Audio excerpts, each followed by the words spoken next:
Contesta según lo que diga cada instrucción. Número 1. Escriba verdadero o falso según corresponda.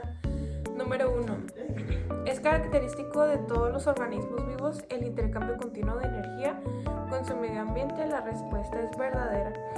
Número 2. Las moléculas precursoras de la vía anabólica son monosacáridos, aminoácidos, ácidos grasos y ácidos nucleicos. La respuesta es falsa, porque las moléculas son el resultado de las vías anabólicas, no el inicio. Número 3.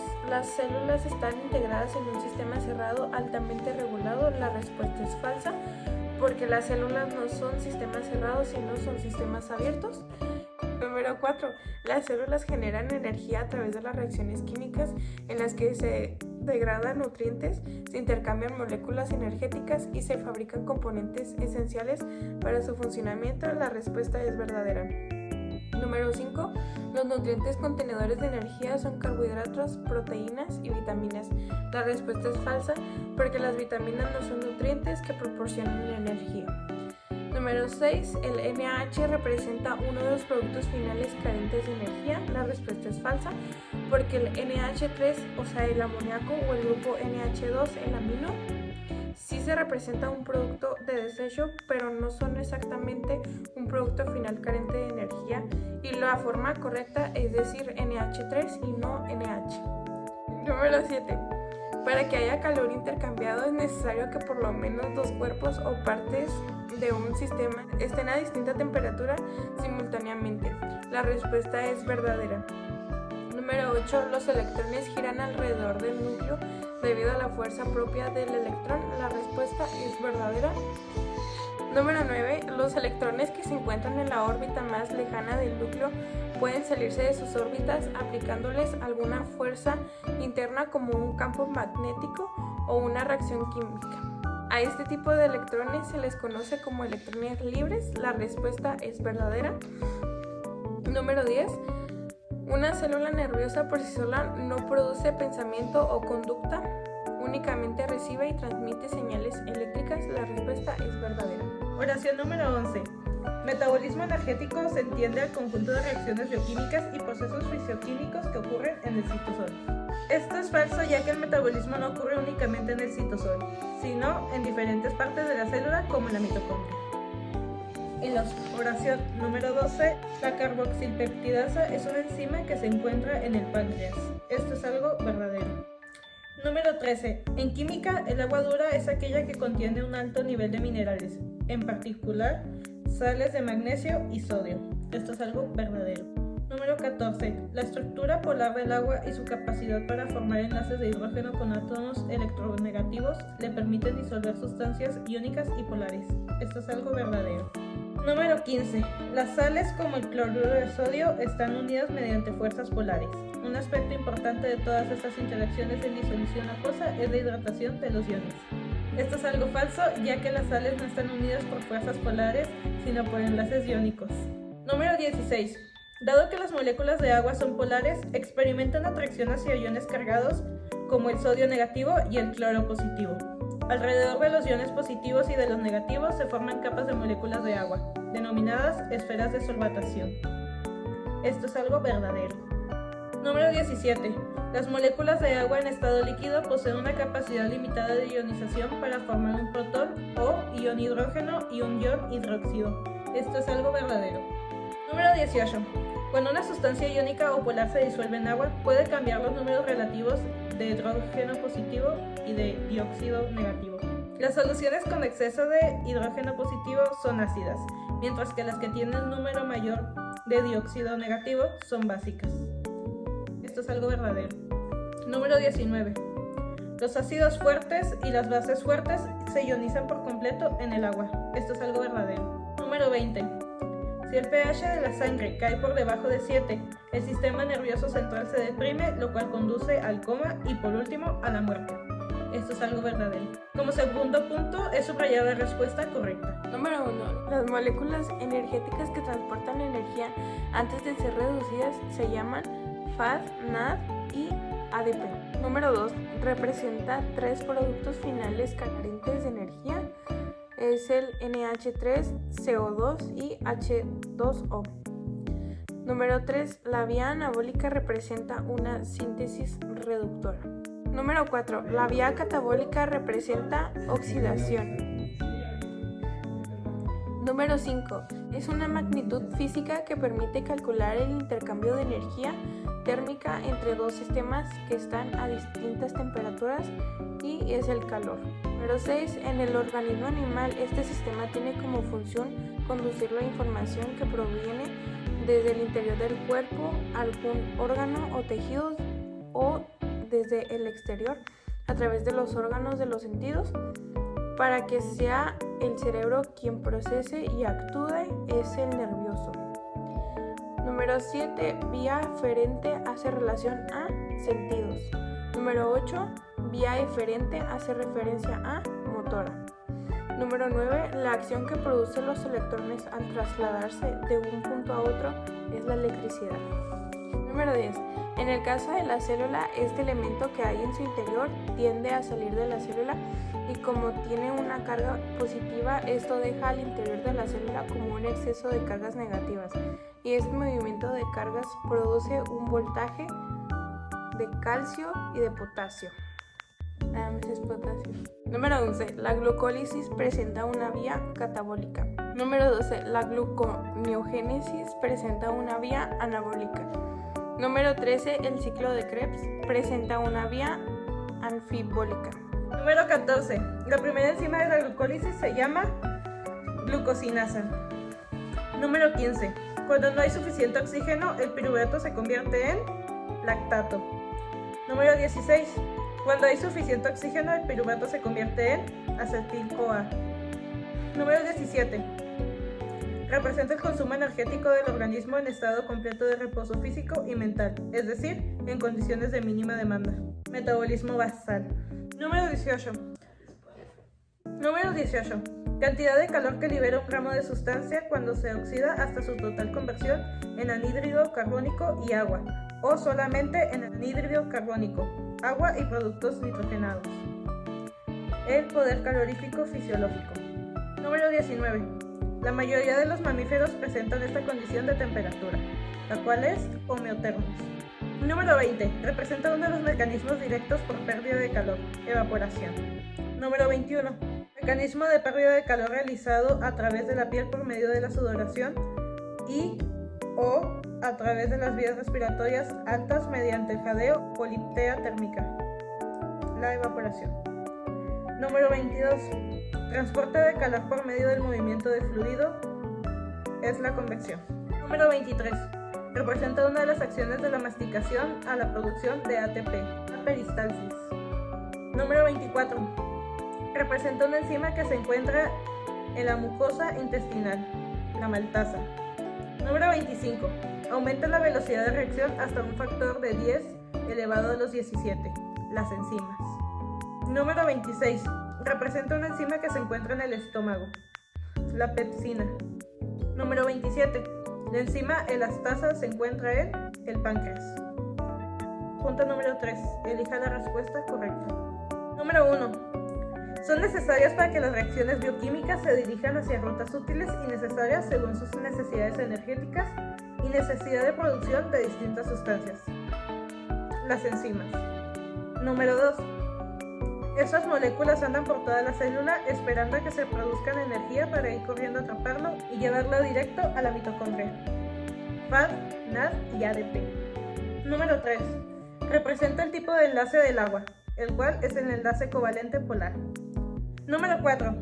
Pares de electrones libres que representa la molécula del agua. 2. Número 5.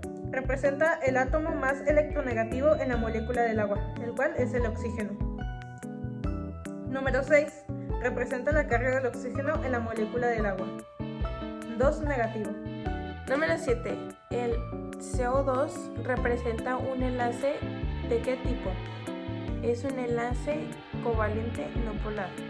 Número 8. Es la energía requerida por una cantidad de sustancia para cambiar de fase de sólido a líquido o de líquido a gaseoso. Es el calor latente. Número 9. Disuelve con facilidad una gran diversidad de constituyentes de los seres vivos entre los ejemplos se incluyen los iones, azúcares y muchos de los aminoácidos. La respuesta es el agua. Número 10. Es uno de los más importantes en los sistemas biológicos. Su concentración afecta a la mayoría de los procesos celulares y de los organismos. Por ejemplo, la estructura y la función de las proteínas y las velocidades de la mayoría de las reacciones bioquímicas son afectadas en gran medida por la concentración de este ion, es el ion de hidrógeno. Número 11. Poseen tanto grupos ácidos como básicos, que es aminoácidos. Número 12. Puede variar entre 7.35 y 7.45 dependiendo de las concentraciones de productos de desechos ácidos y básicos y metabolitos, que es el potencial de hidrógeno, o sea, el pH. Número 13. En consecuencia de una producción excesiva de ácidos en los tejidos, de pérdida de bases de los líquidos corporales o incapacidad de riñones para excretar ácidos. Su justificación se basa en que la frase describe las causas de una acidosis metabólica. Se refiere al exceso de producción de ácidos, como lo sería, por ejemplo, el ácido láctico o cuerpos cetónicos, y una pérdida de bases, o una incapacidad renal para eliminar estos desechos. Por lo tanto, lo que los riñones no pueden excretar son ácidos, los cuales se acumulan y producen acidosis. Número 14. Tiene lugar en determinadas enfermedades durante la inanición. Corrección sería una cetoacidosis. Esta corresponde a que durante la inanición o en caso de diabetes mellitus es el organismo que moviliza las grasas. No es cierto, ya me equivoqué. Número 14. Tiene lugar en determinadas enfermedades como por ejemplo diabetes mellitus y durante la inanición. Esto se refiere a una cetoacidosis, ya que durante la inanición prolongada el organismo moviliza grasas y se forman cuerpos cetónicos. La acumulación de esos ácidos termina produciendo una cetoacidosis metabólica, y es por esto que la respuesta correcta sería una cetoacidosis. Número 15. Enzima que rompe a la molécula en dos partes en el proceso biológico de la glucólisis. Esto corresponde a la aldolasa. Pregunta número 16. Enzima que deshidrata la molécula en la glucólisis para que el robo de fosfato sea más fácil y de esta manera obtener todo el ATP perdido en la primera fase. Esta es enolasa. Y por último, representa un cofactor presente en la glucólisis con el fin de que un grupo fosfato provenga del ambiente y de esta forma no gastar más ATP. Y la respuesta correcta sería no. Yo les voy a explicar el ejercicio 1. Un paciente con una temperatura corporal de 37 grados centígrados necesita una transfusión de 0,5 litros de sangre que ha estado almacenada en 5 grados centígrados. Para evitar un descenso brusco en su temperatura corporal, se quiere estimar qué efecto tendría si la sangre se transfunde directamente sin calentarla. Se asume que la sangre tiene un calor específico similar del agua de una caloría entre grado. La sangre tiene un calor específico similar del agua de una caloría entre gramos y calor centígrado. El paciente tiene una masa de 70 kilogramos. Se asume que la transfusión es rápida y que el cuerpo y la sangre alcanzarán una temperatura final de equilibrio térmico sin perder el calor ambiental. Modelo cerrado. Se desprecia el metabolismo durante el proceso. Modelo simplificado. Calcule la temperatura final. Como datos tenemos 500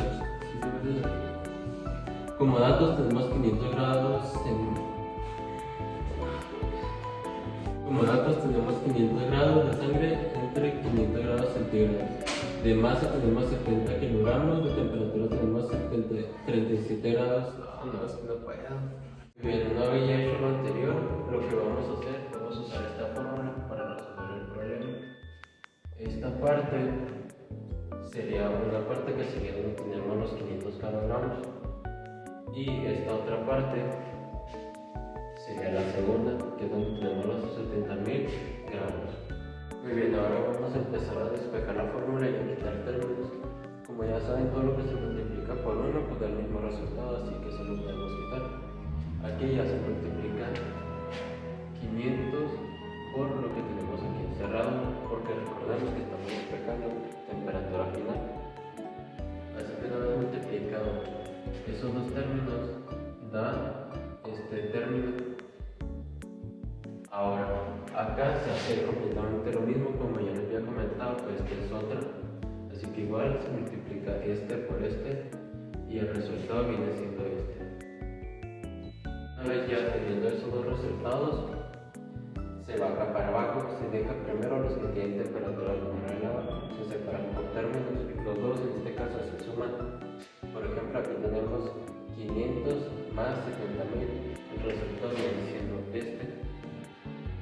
Y aquí abajo, como este ya tiene temperatura final porque se está despejando en los términos de arriba, nos da este resultado. Una vez teniendo estos dos resultados, lo que se hace es una división. Se divide este resultado por el de arriba, lo que da como resultado esto que vendría siendo la temperatura final, 36.77 grados centígrados. La conclusión sería que la temperatura final del cuerpo después de recibir la sangre fría sería de aproximadamente 36.78 grados centígrados, es decir, una ligera baja de temperatura corporal, que puede ser tolerable, pero en casos clínicos delicados, bebés, hipotermia, cirugía prolongada, puede ser significativo. En medicina, este tipo de cálculos ayuda a decidir si es necesario calentar fluidos intravenosos, evitar hipotermia en quirófanos o en cuidados intensivos, entender cómo el cuerpo responde a transfusiones masivas o terapias de reemplazo. El problema número 2 plantea lo siguiente: un análisis de sangre indica que la concentración de iones H es 4 elevado a la menos 8 moles sobre litro. Y la pregunta que se plantea es: ¿cuál es su pH? Entonces, para poder calcular el pH es necesaria la siguiente fórmula: es menos logaritmo por iones. Y esto se traduciría a menos logaritmo por este valor, que sería 4 elevado a la menos 8, y daría como resultado pH de 7.39, que se encuentra dentro de un rango normal, ya que en el rango base se estima que se encuentra entre un 7.35 y un 7.45. En el cuarto problema se plantea lo siguiente: la reacción de fermentación de la glucosa se puede resumir en la siguiente reacción, que corresponde a esta. Entonces, ¿qué es lo que tenemos que hacer? Tenemos que transformar cuál es la energía libre, o sea, AG, delta G, de esta reacción de fermentación a 25 grados Celsius, justificar dicha reacción del proceso espontáneo y calcular también su variación de entropía, delta S, de esta fermentación a la misma temperatura. Para responder este problema es necesario usar primero estos datos. Nos vamos a bajar y de acuerdo a la tabla vamos a empezar por delta H. Delta H, bajaremos este segmento, el cual corresponde a esta primera sección. Así que sería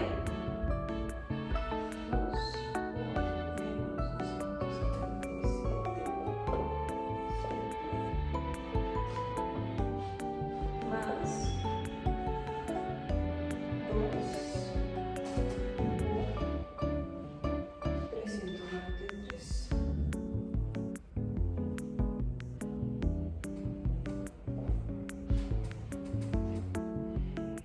Y siempre se va a empezar por este lado, después de la flecha, y para darle continuidad terminaremos con esta fracción, con este segmento.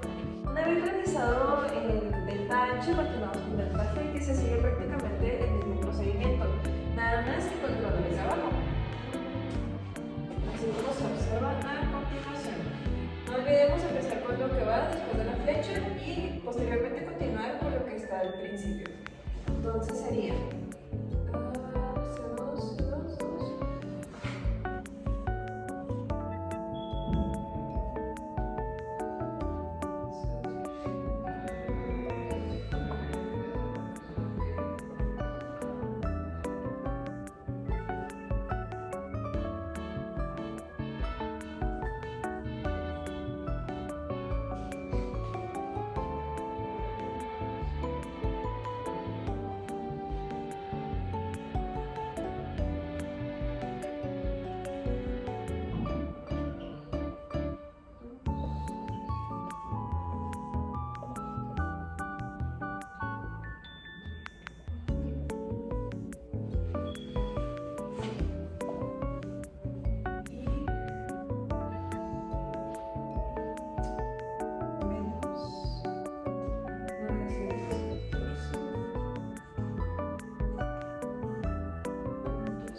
Así simplemente solucionamos la ecuación.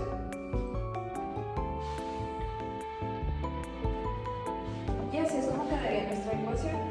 Se hace la multiplicación tanto en este problema como en este. Se hacen las multiplicaciones, aquí están sus respectivos resultados. Y no hay que olvidar que esta última cifra, aquí está como negativo, simplemente que ahora que se pasa, que se baja esta ecuación, pasa a ser un número positivo. Entonces, los resultados que quedarían en delta G serían menos 223.3 y en delta H sería un resultado de menos 80.9. Para sacar la delta S, lo que tenemos que hacer es hacer una suma de estas, pero hay que tener mucho cuidado porque ambos tienen estos signos negativos. Entonces, ¿qué pasa? Quedarían así nuestro problema. Entonces nuestra ecuación nos quedaría así: 2 por menos 174.8 sería un total de menos 349.6, y esto mismo se efectúa con los demás.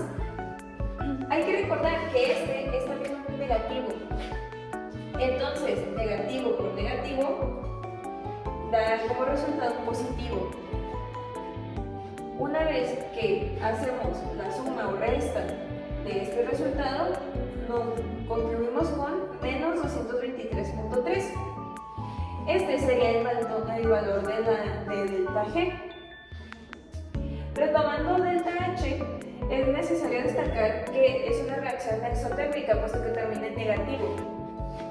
Su resultado vendría siendo menos 80.9. Ahora sí, para poder sacar delta S es necesario hacer una resta entre delta H y delta G. Entonces, ¿cómo quedaría?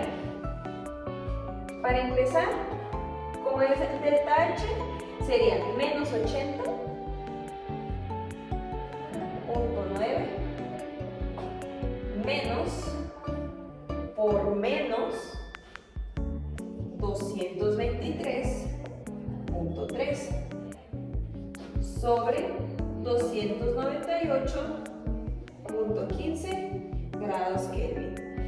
Pero entonces, si aquí es un menos y acá es otro menos, hay que terminar en un más. Así que es por eso que está esta fórmula aquí abajo.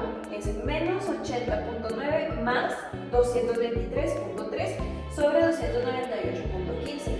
Y esto nos termina dando el valor de 0.48 kilojoules sobre mol. Y ese sería el resultado de toda la operación. Ahora les voy a explicar el ejercicio 4. Dice: un paciente con fiebre de una temperatura corporal de 39 grados centígrados se le coloca una compresa que contiene 500 mililitros de agua a 20 grados centígrados. ¿Cuánto calor absorbe el agua si su temperatura se eleva a 37 grados centígrados? Una vez aprendido nuestro ejercicio, esto sería nuestro dato. Esta sería nuestra incógnita. Después de eso tenemos los 500 mililitros de agua. La temperatura inicial es de 20 grados centígrados y la temperatura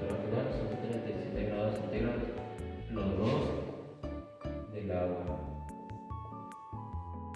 Una vez haber tenido los datos, nuestra fórmula inicial sería esta, pero en este caso no tenemos la masa, así que lo que tenemos que hacer es sacarla.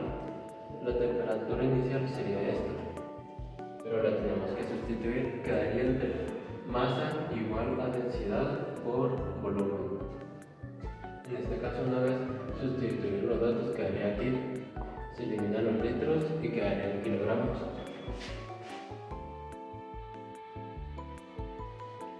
Una vez ya sacado, tenemos que convertir los 5 kilogramos en gramos. Se usaría esta, se despeja y quedaría 500 gramos. Recordando, nuestra fórmula inicial había sido esta, no teníamos masa, así que la sacamos, quedaría en 500 gramos la masa. Bueno, hicimos la fórmula. Una vez despejamos nuestra fórmula inicial con los datos ya obtenidos, quedaría 500 gramos entre una caloría sobre gramos por grados centígrados y el cambio de temperatura, que sería 37 menos 20 el cambio de temperatura. Haciendo esta operación, sería este resultado: 8500 calorías. La conclusión sería que la compresa absorbió 8500 calorías del cuerpo, ayudando a bajar la fiebre sin calentar rápidamente el agua, gracias a su alto calor específico. Ahora les voy a explicar el ejercicio 5. Dice: imagina que un análisis de orina muestra un pH de 6.0. ¿Cuál es la concentración de iones H+ en la orina?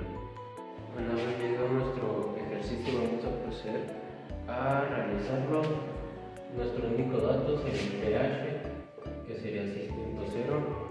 Nuestra fórmula inicial sería esta, pero estamos buscando otro valor, así que lo vamos a sustituir, que sería H igual a inversa logaritmo menos pH. Esta sería nuestra fórmula. Una vez sustituidos los datos, el inverso logaritmo para hacer la calculadora sería shift de log, y el pH, pues en este caso sería menos 6. Lo ponemos esto en la calculadora y nos da como resultado 1 por 10 a la menos 6 mol entre litro. Y así concluiría este ejercicio. Ahora vamos a realizar el ejercicio 6. Dice: el ácido láctico es un metabolismo formado tras obtener el piruvato de la glucólisis y posteriormente entra a la fermentación gracias a una enzima que se llama lactato deshidrogenasa. El equilibrio constante sería 8.4 por 10 a la menos 4 si tenemos 500 mililitros de una solución que contiene 0.050 moles de ácido láctico. Calcula el pH de dicha solución.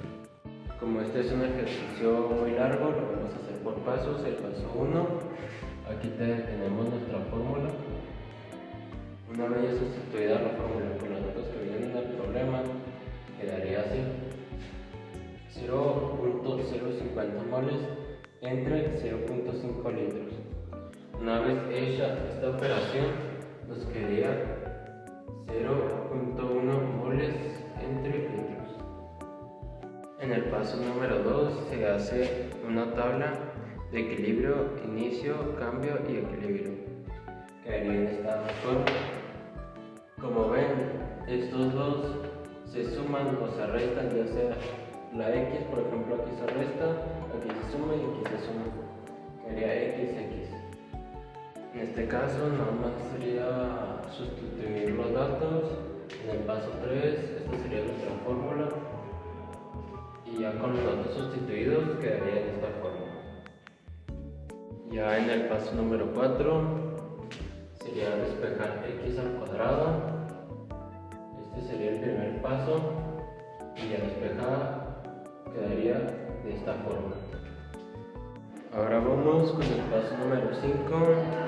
Dice para el x al cuadrado al otro lado de la igualdad igualar a 0. En este paso, como quien dice, nomás es acomodar las x y aquí igualamos a 0, como las x, quedaría así la primera, pero hay que acomodarlo que se vea mejor. Así que el resultado sería este. El paso número 6 es el más largo, como quien dice. Para esto nos vamos a llevar de estos datos, nos van a hacer más fácil sacar resultados. Luego la siguiente va a ser la fórmula, nuestra fórmula va a ser esta. A continuación vamos a cambiar todas las B por las B, todas las A por las A, todas las C por la C, y así ya el 2 y el 4 se quedan constantes. Y una vez sustituido la fórmula con los datos, quedaría de esta manera. Me faltó menos. Lo vamos a resolver poco a poco. Lo primero que vamos a hacer es resolver lo que está bajo la raíz cuadrada, ya que avanzamos este paso y este ya es otro paso, donde como ven ya vamos a hacer más pequeña la raíz cuadrada y lo de afuera lo dejamos igual, el 2 también lo dejamos igual, me falta ponerlo, y así poco a poco va a ser más fácil para entender y lo vamos a resolver mejor. Aquí, como podemos ver, ya destruimos la raíz cuadrada, solo sumamos los dos términos que teníamos en la raíz cuadrada y nos dio ya solo un término. Recordando, este término nada más lo ponemos en la raíz cuadrada y nos da 7.4 por 10 a la menos 3. Ya destruimos la raíz cuadrada, ya solo tenemos dos términos aquí y los dividimos entre menos 2. Aquí tenemos una suma y una resta. Ahora lo que tenemos que hacer es hacer esta misma operación, pero una vez con suma y una vez con resta. Ya hecha la misma operación, con la suma nos da menos 3.77 por 10 a la menos 3 y en la resta nos da 3.63 por 10 a la menos 3. Ahora vamos con el paso número 7, que es el calcular el pH, y este es el último paso. Recordando en anteriores ejercicios va a ser nuestra fórmula. Aquí ya ponemos la misma fórmula pero con los datos pegados y ya haciéndolo en la calculadora nos da un pH de 2.44. En conclusión, interpretación médica, el pH calculado es de 2.44, lo que indica una solución muy ácida. En un contexto médico, este pH se podría observar en una acidosis láctica, que ocurre cuando hay una acumulación excesiva de ácido láctico en el cuerpo, como sucede en condiciones como insuficiencia renal, ejercicio intenso o sepsis. Algunas notas adicionales que podemos observar: en el cuerpo humano la acidosis láctica se caracteriza por un pH bajo en la sangre debido a un aumento en los niveles de ácido láctico. Para el pH normal en sangre 7.35 menos 7.45, un aumento del ácido láctico puede indicar una alteración del equilibrio ácido-base que requiere intervención médica.